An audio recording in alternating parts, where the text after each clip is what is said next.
आज हम पढ़ेंगे विकार के आधार पे शब्द के भेद। विकार के आधार पे शब्द के कितने भेद होते हैं? विकार के आधार पे शब्द के दो भेद होते हैं। पहला होता है विकारी, पहला होता है विकारी शब्द, पहला होता है विकारी शब्द और दूसरा होता है अविकारी शब्द, अविकारी शब्द। अब हमको इन दोनों शब्द से ही अर्थ स्पष्ट करने को हो गया। विकारी शब्द, विकारी मतलब जिसमें विकार हो, जिसमें कोई परिवर्तन हो, उसे विकार कहते हैं। अविकारी, अ मतलब निषेधात्मक, अ जहां हमारा आता है वहां निषेधात्मक भाव प्रकट करता है, मतलब नकारता है।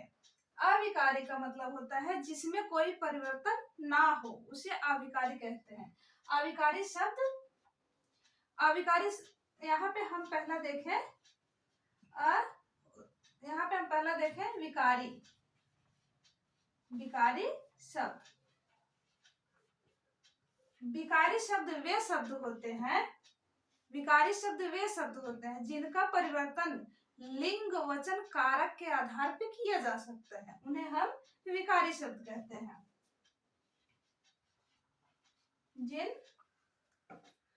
जिनका परिवर्तन लिंग वचन कारक के आधार पर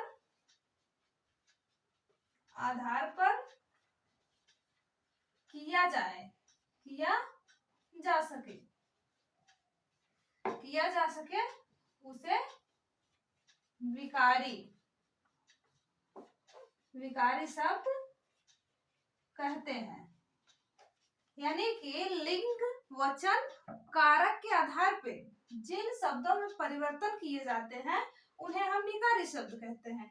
विकारी शब्द के चार भेद होते हैं, विकारी शब्द के चार भेद होते हैं। पहला होता है संज्ञा, दूसरा होता है सर्वनाम और हमारा तीसरा होता है क्रिया और चौथा होता है विशेषण। ये हमारे चार हुए विकारी, यानी कि इन चारों में विकार होता है। ये हुए हमारे विकारी शब्द जो लिंग वचन कारक के आधार पर परिवर्तित होते हैं। और अगला देखिए अविकारी शब्द,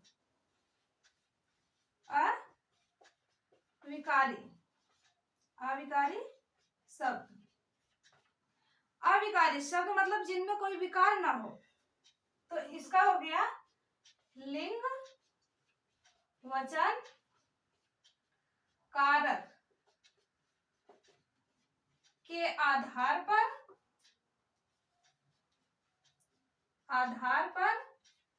जिसका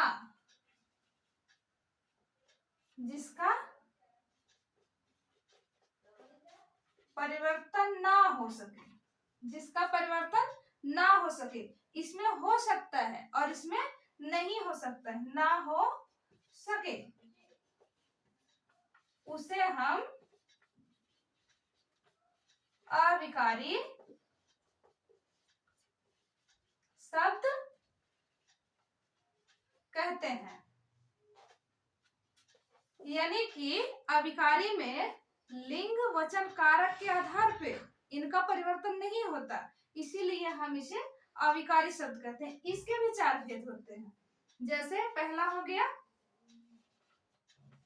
क्रिया विशेषण और दूसरा हो गया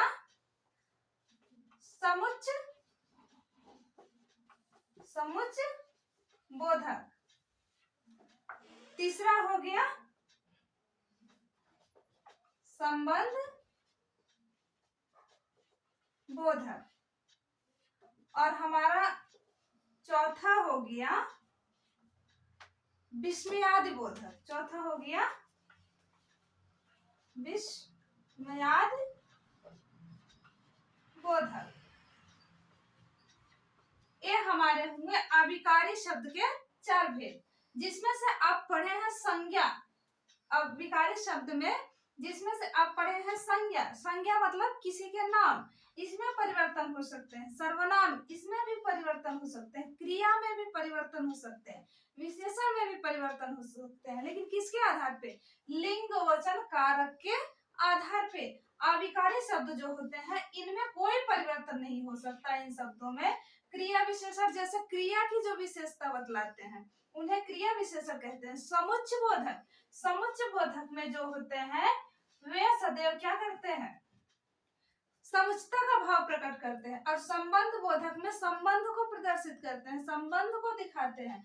विस्मयादि बोधक में सदैव विस्मय का भाव प्रकट करते हैं। जैसे हम किसी को देख के दुख व्यक्त करते हैं, दुख भाव प्रकट करते हैं, तो वहां जो मेरा विस्मयादि निकलता है वही हमारा विस्मयादि बोधक है।